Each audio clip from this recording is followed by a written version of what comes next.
Hi guys, thanks for dropping in. This is Readers and Writers based in sunny France. Now in a few minutes I'm going to be talking to Michael Howarth, a former army major who's now living the high life right here in France. But before we do, just wanted to say that at the end of today's show we're going to be giving away a free book as usual. Now in order to win this free book, all you've got to do is like us and follow us, and we will choose one lucky reader to win a copy of A Death in Tuscany by Michel Guattari. Now, I'm not sure if Michel is actually a man or woman, but I tell you what, this is a cracking read. If you've ever wondered what life in Tuscany is like, this is a book that will introduce you to it, and there's a fantastic whodunit at the end of it all. But before then, let's go to my next guest, Michael Howarth, one of the founding members of Readers and Writers Limousin, a book club set right here in the Limousin for book lovers from all over the region. Mike, it's good to have you with us. Very, very welcome.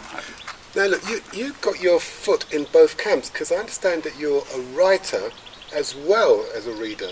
I probably enjoy the writing more than the reading, but actually I'm better at the reading than I am at the writing. So you might as well try both anyway. Exactly. I hope to achieve a balance one day. Excellent. Yes. Well, let's talk about the reading. Mm-hmm. What type of books do you find yourself drawn to? Well, I hate anything that's got detective inspector in it, and I really don't like most fantasy. Okay.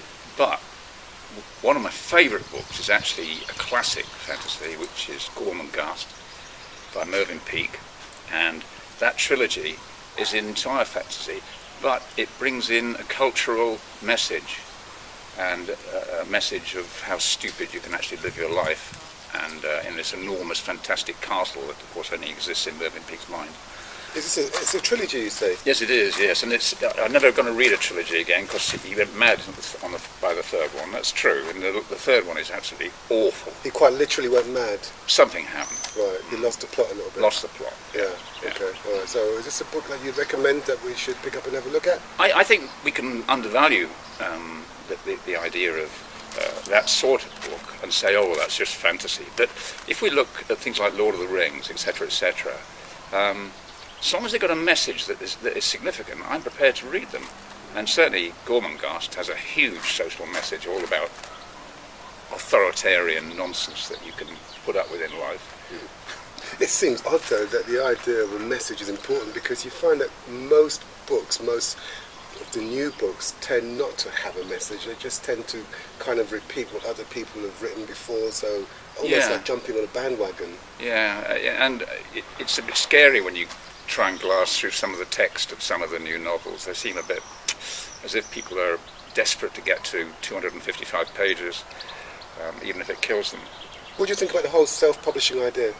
People being allowed to publish their own work? Well, I've only come across one person that does it, and I was quite shocked, because it seemed that the poor man was driven by a desire to cover his expenses to the point that he'd almost sort of tie you up in order to get you to buy a copy of his book, really. So people put out 1,000, 2,000 quid, and then they think, I've got to get it back. And so that sort of, I think, spoils the experience a bit, really. I think for a lot of people, they assume that the difficult part is the writing, but sometimes the difficult part starts after you've written the book, because then you've got to persuade people to buy the book. Absolutely. And interesting today that we've had on the news, because I'm an avid Today listener, and latest statistics show that the sale of printed books went up dramatically in the last 12 months, and the sale of electronic books, e-books, went down. That's amazing. That's amazing. That's new, isn't it? Yeah, it is. Certainly new. I understand that Amazon have now moved into bookshops. They're now launching their own bookshops to sell paperback books. Okay. And they were responsible for introducing the whole digital e-book era to us. Yeah. Perhaps we're seeing a glimpse of its demise, I don't know. Are you an e-book reader? Are you an e-book fanboy? Yeah, I am, because of necessity I spend a lot of time in other people's waiting rooms. That's what happens as you get older, I suppose. And it's hospitals and doctors and all the rest of it. And I can sit there in the glorious knowledge that I have something like 100 books I can dip into in the surgery. And that's great by me. I have just bought a collection of the entire works of Charles Dickens, including, I didn't realise that he made a history of England, but he did, and it was 45 pence. Wow. So I got all his classics on my, and I can sit there and dip in. On the other hand, I don't read a Kindle obsessively. Right, okay, but for 45p it's certainly worth picking up a Kindle, isn't it? Yeah, if you can get an entire classic author's entire life, even his letters to sort of sweethearts and things, then it's really something. Amazing.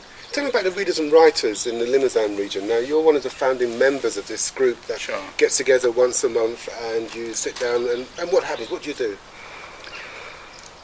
Well, quite interestingly, we don't all just dash off and read the same book and then come back in a month's time and do a critique, which some people love. I would personally find it tedious.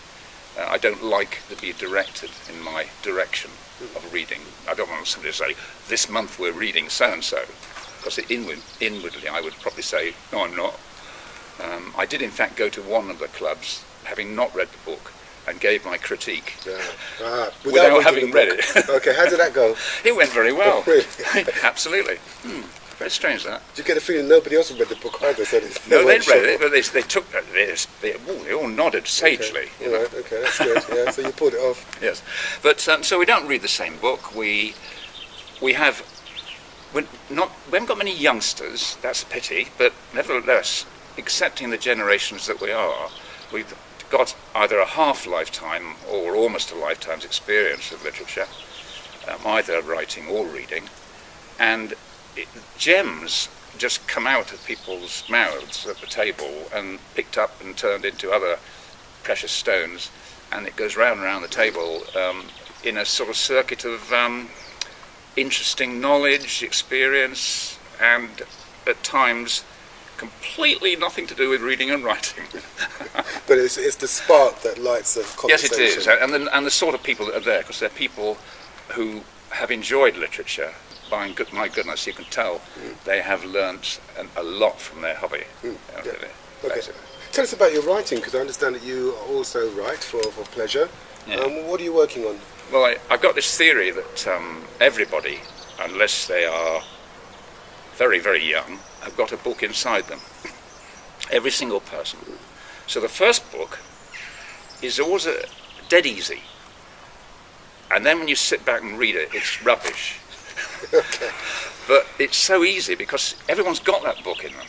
So my first book, I thought, wow, this is a real gas, I'm just going to be really famous. And then at the end, I went back over it and I thought, what a load of cobblers. Yeah. And I've not been able to get anyone else to read it, and I don't blame them. The second book... It couldn't be that bad. The second book, I think, is much more of a challenge, because suddenly you're not dipping into that well of yourself. You're actually thinking about your reader, and you produce a better result. Because writing for yourself is not desperately rewarding. No. So you've got to write for the reader. And the second book I'm doing, which is turning into that lovely word, a novella, sweet little word, sweet little book. I'm not going to pad it. I looked up on Google the definitions, the page numbers that you need to call something. You've got short story, novella, novel, tedious. There's all these sort of different definitions. And mine's going to come out as a novella if I'm lucky. And I'm not going to pad it like some people do, because I don't want to sell the thing anyway. I just want my friends to enjoy it. How many pages do you need to qualify as a novella? Well, forget pages perhaps, I was misleading you there. Words. 20,000 for a short story, 30,000 for a novella, and a minimum of 40,000 for a novel. Okay, all right. So, basically. That's the definition, whatever that means. And when do you think your novella will be officially available for people to have a look at? Oh, I'm giving it a final look over, and I reckon 6 weeks. I dip in when I feel. It's not a discipline. I don't get up at 8 o'clock in the morning and close my door and get out a packet of fags and lock myself away from the world. I just might be 3 o'clock in the afternoon and suddenly I think, chapter 6. Let's have a go. Let's have a go at it. Okay. Do you think of yourself as a writer or as somebody who likes to write? I think of myself as I have people at parties who move away from me because I can't stop talking. And I think it's almost the same with the writing. I just have an outgoing brain, as opposed to some people who will sit there patiently and learn a lot, but be very, very silent. Well, I can't be silent either with a pen or that thing, you know. So. And do you have a title yet for this official Yes, novella? yeah, I like the title. Isn't it funny? I knew the title, I knew the beginning, and I knew the end. And I think for me, that's important. I hadn't got an idea what was in the middle, but my title is Do Snowmen Sleep in the Summer? Okay. And it's not a stupid title. You can actually work it out when you finish the book. Yeah. It reminds me of Philip K. Dick's Electronic Sheep or something. Yes, absolutely. Sheep? Yeah. Very similar, but so the forerunner of Blade Runner. Yeah, absolutely. Yeah. Well, when your novella is officially published, would you consider dedicating it to me and allowing me a free copy so that we can promote it on the show? I think perhaps the free copy, but I think I'd rather go for your dear wife Jackie as a dedicatee. Because she's given me so many cups of coffee and cups of tea now that she's actually been part of the process. Whereas all you've done is spill a glass of water over yourself. Yeah, okay, I was hoping you wasn't going to mention that, but Mike, it's been fantastic talking to you, and I'm glad that you've popped in to see us. And when your book is out, please pop in and let's talk some more about your latest work. I'd be very, very pleased to, yes. I may even read the entire book to you in front of the camera. Fantastic.